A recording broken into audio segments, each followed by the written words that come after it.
Hello guys, अभी digital channel में आप लोगों का बहुत बहुत स्वागत है। जैसे कि मैं अभी आज आप लोगों को इस वीडियो के माध्यम से बताऊंगा कि आखिर में आधार एनरोलमेंट फॉर्म कैसे भरें, जो कि आप आसानी से भर के अच्छे आपके पास अगर आधार अभी तक नहीं बना है, अगर आधार बना है तो अगर सुधार के लिए भरना है या किसी प्रकार से फॉर्म फिलअप करना है आधार के लिए, तो आप कैसे करेंगे इसके बारे में आज इस वीडियो के माध्यम से जानेंगे। जैसे कि आप इस फॉर्म को पाएंगे कहाँ, जैसे आधार सेंटर पर जाते हैं, आधार सेंटर पर फॉर्म मिलता है, लेकिन बहुत लोगों ने करते क्या है, फॉर्म में गड़बड़ी कर देते हैं और गड़बड़ी कारण से फॉर्म उनका रिजेक्ट हो जाता है। बहुत लोगों को फॉर्म भरने की अभी तक पता नहीं है कैसे भरा जाता है, तो आज इसी के बारे में मैं बताऊंगा। जैसे कि फॉर्म आखिर में कैसे भरा जाता है, इनरोलमेंट फॉर्म कहने का मतलब इनरोलमेंट फॉर्म फिलअप कैसे करते हैं इसके बारे में बताएंगे। जैसे कि हम इस फॉर्म पे चलेंगे, फॉर्म मिलेगा, फॉर्म मिलने के बाद यहाँ पे करेंगे, यहाँ पे जैसे आप देख रहे हैं फुल नेम पे जैसे मैं लिख दिया हूँ श्यामलाल, अगर श्यामलाल है तो श्यामलाल मैं नाम लिख दिया है। इसके बाद नेक्स्ट आएंगे, जैसे यहाँ पे चौथे नंबर पे देता है, आप देख रहे हैं मेल और फीमेल और ट्रांसजेंडर। अगर मान लीजिए मेल फीमेल ट्रांसजेंडर जो भी होंगे, अगर मेल होंगे तो मेल पे हम टिक करेंगे, अगर फीमेल है तो फीमेल पे और ट्रांसजेंडर है ट्रांसजेंडर पे। अब इसी के बाद आता है, जैसे कि आप देख रहे हैं डेट ऑफ बर्थ यहाँ पे आपको दो कंडीशन में दिया है, जैसे कि डेट ऑफ बर्थ डाल दिया और यहाँ पे ईयर लिखने का आ गया। मान लीजिए आपको पता नहीं है, आपको ओनली ईयर पता है, तो आप ओनली ईयर यहाँ पे लिख सकते हैं कि हम इतने साल के हैं। अगर मान लीजिए ईयर पर डेट ऑफ बर्थ पता है तो इस तरह से आप डेट ऑफ बर्थ इस तरह से डाल देंगे। इसको डालने के बाद अगर आप यहाँ पे डिक्लेयर्ड और वेरीफाइड दिया है, इसको कैसे करेंगे, डिक्लेयर और वेरीफाइड किस तरह से करेंगे। अगर मान लीजिए आपके पास डेट ऑफ बर्थ आपके पास कुछ नहीं है, डॉक्यूमेंट नहीं है, तो आप यहाँ पे डिक्लेयर्ड पर क्लिक कर देंगे।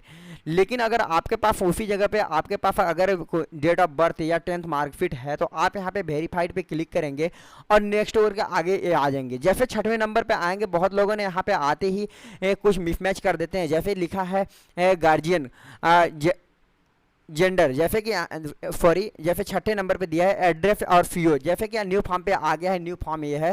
तो न्यू फॉर्म आखिर में भरते कैसे हैं, यहाँ पे एड्रेस में देता है, आप एड्रेस डाल देते हैं, लेकिन करता है क्या, यहाँ पे फीओ में, यानी फीओ माने केयर ऑफ आता है, केयर ऑफ आप ठीक लगाएंगे और यहाँ पे जो भी आपके गार्जियन का नाम है, मान लीजिए फादर या मदर का, केयर ऑफ में आप नाम डाल देंगे। इस तरह से जैसे कि मैं रामलाल प्रसाद डाल दिया हूँ, इस प्रकार से आप नाम डाल देंगे।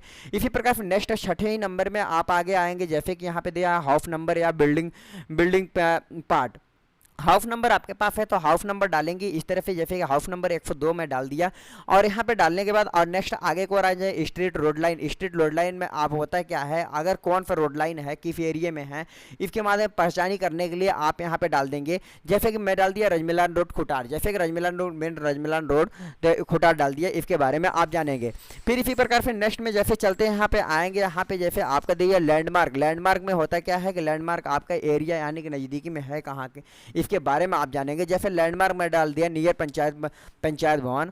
और इसी के बाद यहाँ पे एरिया आता है, एरिया आपकी एरिया के है, यानी कि फैक्टर, आप अगर फैक्टर है आपका एरिया मान ली डायरेक्ट है, तो आप डायरेक्ट अपने गांव का नाम डाल सकते हैं। अगर नहीं है तो यहीं पे आप सीधा सा कहा जाए तो फैक्टर, अगर फैक्टर क्वार्टर नंबर अगर फैक्टर है तो आप यहाँ पे फैक्टर नंबर दे सकते हैं। अब इसी प्रकार से नेक्स्ट आएंगे, जैसे कि आप देख रहे हैं यहाँ विलेज पर दिया है, विलेज पे आएंगे, विलेज नाम डाल देंगे, आपका जो भी विलेज का नाम होगा विलेज लिख देंगे। और पोस्ट ऑफिस जो भी होगा आप यहाँ पे पोस्ट ऑफिस, जैसे विलेज और पोस्ट ऑफिस मेरा फेम है तो मैं फेम डाल दिया हूँ। और यहाँ पे अब डिस्ट्रिक्ट और सब डिस्ट्रिक्ट आता है, अगर डिस्ट्रिक्ट आपका फेम डिस्ट्रिक्ट और सब डिस्ट्रिक्ट अगर फेम आता है, सब डिस्ट्रिक्ट और डिस्ट्रिक्ट में बहुत लोग कंफ्यूजन रहते हैं, आखिर में होता क्या है। सब डिस्ट्रिक्ट हम उसे कहते हैं, जो डिस्ट्रिक्ट तो मान लीजिए मेरा मेन डिस्ट्रिक्ट हो गया, सब डिस्ट्रिक्ट हम उसे कहते हैं, जो तहसील मेरा होता है, हम सीधा सा कहा जाए कि तहसील जो कहते हैं उसे सब डिस्ट्रिक्ट कहा जाता है। और यहाँ पे हम सब डिस्ट्रिक्ट डालते हैं, यानी कि जो भी तहसील होता है सब डिस्ट्रिक्ट डालते हैं। और स्टेट जो भी होगा आपका यूपी होगा यूपी डालेंगे, एमपी होगा एमपी डालेंगे, अगर अदर स्टेट का अगर जो भी होगा आप स्टेट डाल देंगे।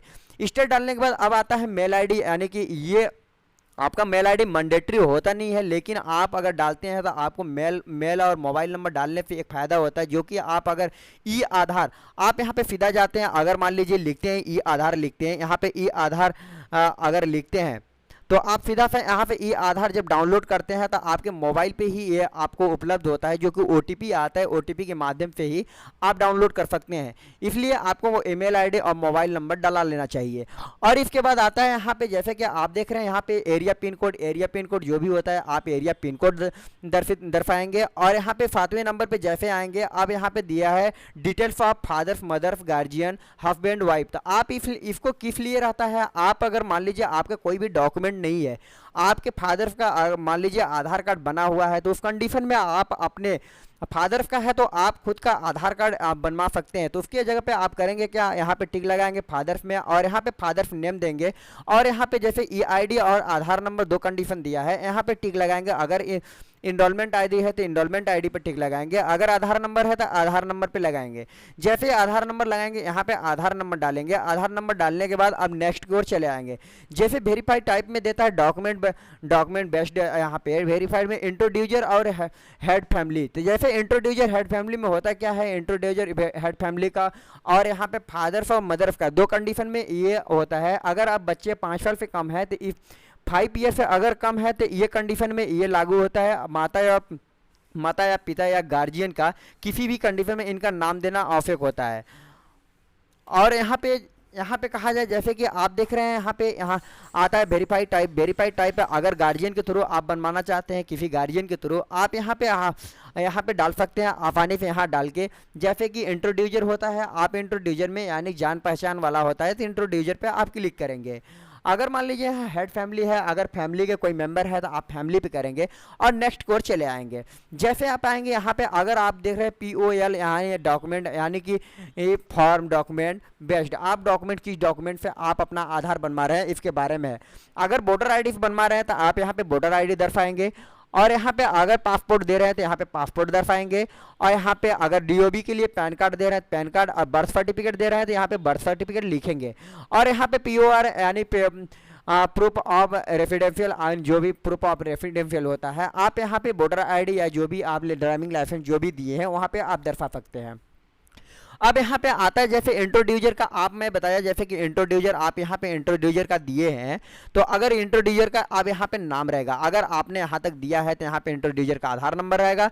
इंट्रोड्यूसर का यहाँ पे आप आधार नंबर देने के बाद इंट्रोड्यूसर का नाम और इंट्रोड्यूसर का आप सिग्नेचर कराएंगे। सिग्नेचर इंट्रोड्यूसर कराने के बाद नेक्स्ट आएंगे, यहाँ पे एप्लीकेशन सिग्नेचर होता है जिस कैंडिडेट का बन रहा है उसका यहाँ पे सिग्नेचर रहेगा, इफ एप्लीकेशन सिग्नेचर। इसके बाद नेक्स्ट आएंगे, अब यहाँ पे आप जानेंगे कि हमें POR और POL में क्या क्या लगाया जा सकता है। जैसे यहाँ पे आने के बाद अब आसानी से यहाँ पे जान सकते हैं कि हमें पासपोर्ट किस जगह पे उपयोग करना चाहिए, डेट ऑफ बर्थ के लिए सर्टिफिकेट क्या उपयोग करना चाहिए, ये सारे डिटेल्स आप यहाँ पे दिया है इस पेज के माध्यम से आसानी से जान सकते हैं। तो थैंक यू दोस्त, जैसे कि आपने देखा आज अभी डिजिटल चैनल के माध्यम से कि यहाँ पे आखिर में इनरोलमेंट फॉर्म फिलअप कैसे करते हैं वो भी आसानी के साथ और कोई भी गलती न हो, आसानी से फॉर्म फिलअप किया जा सके। तो थैंक यू दोस्त, आज अभी डिजिटल चैनल के माध्यम से देखा। अगर अभी डिजिटल चैनल पे आप लोग न्यू हैं तो लाल रंग के बटन को दबा के सब्सक्राइब करें और बेल आइकन का घंटी भी दे ताकि आप लोग तक ऐसे नोटिफिकेशन पहुँचता रहे। लेकिन मैं आज आप लोगों को बताया था 4 बजे एक आज वीडियो आधार एंड सुपरवाइजर का आएगा, तो क्या हुआ था इसका अभी तक आंसर एंड क्वेश्चन आपका सॉल्व नहीं हो पाया था और यहाँ पे कुछ क्वेश्चन बच गए थे, इसकी वजह से अभी नहीं आया पाया है। तो आपको मॉर्निंग में जरूर मिल जाएगा, मॉर्निंग 8 बजे ये आप लोगों को answer and question latest new version का आप लोगों को जरूर मिल जाएगा। थैंक यू दोस्त। अब वीडियो पसंद आए तो लाइक करें और शेयर करें और अपने दोस्तों में भी शेयर करें और कमेंट करके बताएं कि वीडियो कैसा रहा। और लास्ट में आप लोगों को कल 8 बजे मॉर्निंग सुबह 8 बजे आप लोगों को मिल जाएगा answer and question supervisor and operator certificate, आप ऑपरेटर कैसे आप पास करेंगे।